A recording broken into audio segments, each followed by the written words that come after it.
গতকালকে একটা টেলিভিশন চ্যানেলে লাইভ অনুষ্ঠানে আমাকে এক ভদ্রমহিলা ফোনে একটা প্রশ্ন করেছে।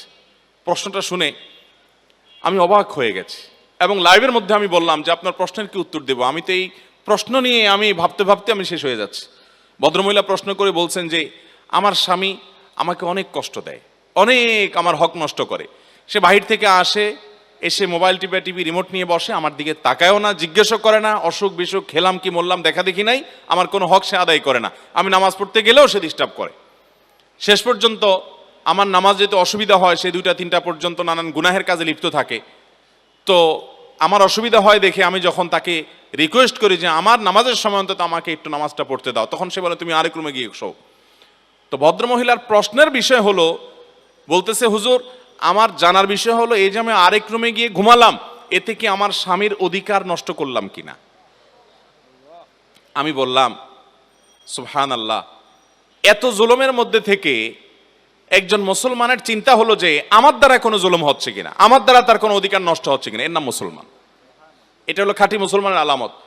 এই একই ভদ্র মহিলা তিনি একই টেলিফোনে আরেকটা প্রশ্ন করেছেন, বলেছেন যে আমার ছেলে আমার গায়ে হাত তোলে। ভয়ঙ্কর একটা ব্যাপার, যেখানে যেখানে মা বাবার সামনে শরীরের ময়লা ধুলাবালি ঝাড়ি দেওয়াটাও রীতিমতো তাদের প্রতি অবাধ্যতার সামিল, গুনাহের সামিল। কোন কোন সাহাবী সেই মনটি বলেছেন, সেখানে মার গায়ে হাত তোলে এক কুলাঙ্গার সন্তান। তো তিনি বললেন যে আমাকে প্রচন্ড আঘাত করার পর আমি খুব কেঁদেছি কষ্টের চোটে, যেহেতু কষ্ট হয়েছে সেজন্য আমি কাঁদলাম। আমার কাঁদার কারণে আমার সন্তানের কোনো ক্ষতি হবে কিনা হুজুর, এই হলো প্রশ্ন। তো আমি বললাম যে আপনার এই প্রশ্ন থেকে আমাদের সবার শেখার আছে যে মুসলমান নিজের দায়িত্ব, নিজের যে অধিকার সেটা যদি পেতে তার কোনো প্রকার তাকে সেটা আদায় করতে কেউ ত্রুটি বিচ্যুতি করেও, যে আমার অধিকার কেউ আদায় করছে না, ত্রুটি বিচ্যুতি করছে, অন্যায় করছে, সে দেখবে যে আমার দ্বারা কারোর অধিকার নষ্ট হচ্ছে কিনা, এর নাম হলো মুসলমান। আমরা আজকাল সবাই অধিকার সচেতন কিন্তু কর্তব্য সচেতন না।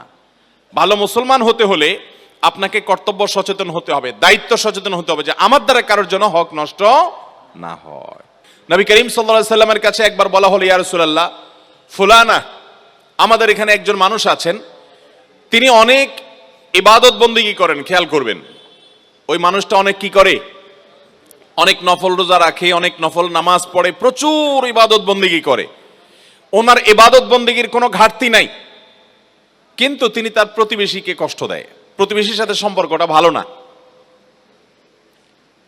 নবী করিম সাল্লাল্লাহু আলাইহি সাল্লাম বলেছেন হিয়া ফিন্নার, তিনি জাহান্নামে যাবেন। তার ব্যক্তিগত আমল ইবাদত যত ভালো হোক, তিনি নফল রোজা করেন, নফল নামাজ পড়েন, এত কিছুর পরও প্রতিবেশীকে যদি কষ্ট দেয়, তো নবী সাল্লাল্লাহু আলাইহি সাল্লাম বলেছেন সে জাহান্নামে যাবে। এরপরে বলা হলো, ইয়া রাসূলুল্লাহ আরেকজন আছে যিনি মৌলিক মোটা 5 ওয়াক্ত ফরজ নামাজ পড়েন, অতিরিক্ত নফল নামাজ পড়তে সুযোগ পান না, তিনি হারাম কাজগুলো থেকে বেঁচে থাকেন, অন্যান্য ছোটখাটো অন্যান্য নফল আমলগুলো করার সুযোগ পান না, কিন্তু তার দ্বারা কোনো মানুষ কষ্ট পায় না। প্রতিবেশীর ব্যাপারে তিনি খুব অ্যালার্ট থাকেন যে আমার দ্বারা কোনো কষ্ট আমার প্রতিবেশীর হচ্ছে কিনা। নবী সাল্লাল্লাহু আলাইহি সাল্লাম বলেছেন এই লোকটা জান্নাতে যাবে।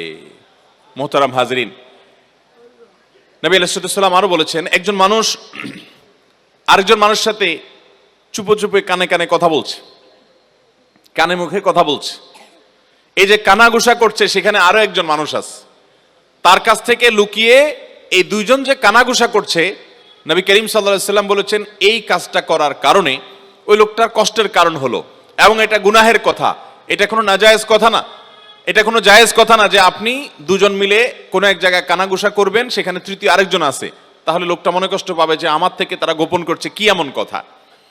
যদি আপনার কানাঘুষা করতে হয় তো এমন কোনো জায়গায় চলে যান যেখানে এরকম কোনো মানুষ নেই যিনি মনে কষ্ট করতে পেতে পারেন, তাহলে আপনার কোনো আচরণ দ্বারা কারো কষ্ট হতে পারে, এটাও আপনার গুনাহের কারণ হবে, আপনি টেরই পাচ্ছেন না আপনার আমলনামায় গুনাহ লেখা হচ্ছে।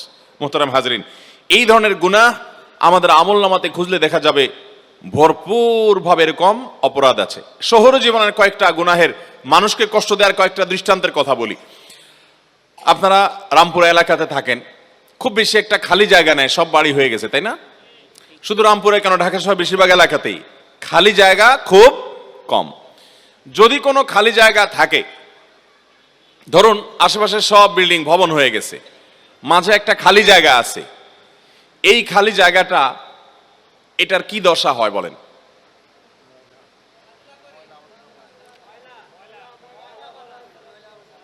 খেলাধুলা করার সুযোগ পান সেরকম খালি জায়গা কয়টা আছে? খুব কম।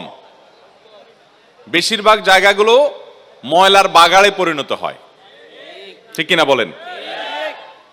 একজন মসজিদে যাচ্ছে ফজরের নামাজ পড়ার জন্য, 5 ওয়াক্ত নামাজের মধ্যে সবচেয়ে গুরুত্বপূর্ণ নামাজ আসর এবং ফজরের নামাজ। মুনাফিকের খাতা থেকে নাম কেটে যায় ফজর এবং এশা যে পড়তে পারে, আর ফজর এবং এশা যার জন্য পড়া কষ্টকর, মুনাফিকের লক্ষণ তার ভিতরে আছে। তাহলে একটা মানুষ যখন ফজর নামাজ পড়তে যায় সে তো সমাজের এলিট শ্রেণীর মুসলমান, ক্রিম মুসলমান, সবচেয়ে আপার ক্লাসের মুসলমান। এই আপার ক্লাসের মুসলমানটা ফজর নামাজ পড়তে যাওয়ার সময় অনেক সময় দেখা যায় কোনো কোনো মানুষকে, আমি তো বহু দেখেছি ঢাকায়, যে আপনার ময়লার পলিথিনটা বাসা থেকে নিয়ে উনি ফজর নামাজ দিকে যাচ্ছেন, যাওয়ার সময় নিজের বিল্ডিং এর সামনে একটা খালি জায়গা আছে, উপর থেকে ছুঁড়ে ফেলে দিলেন খালি জায়গা দিয়া, উনি বিসমিল্লাহ বলে ছুটছেন হয়তো আবার, এরপর তিনি মসজিদে চলে গেলেন। এরকম মুসলমান আমাদের সমাজে খুব অল্প না অনেক বেশি? এই যে কাজটা করলাম, কাজটা কি হালাল হলো না হারাম হলো? হারাম।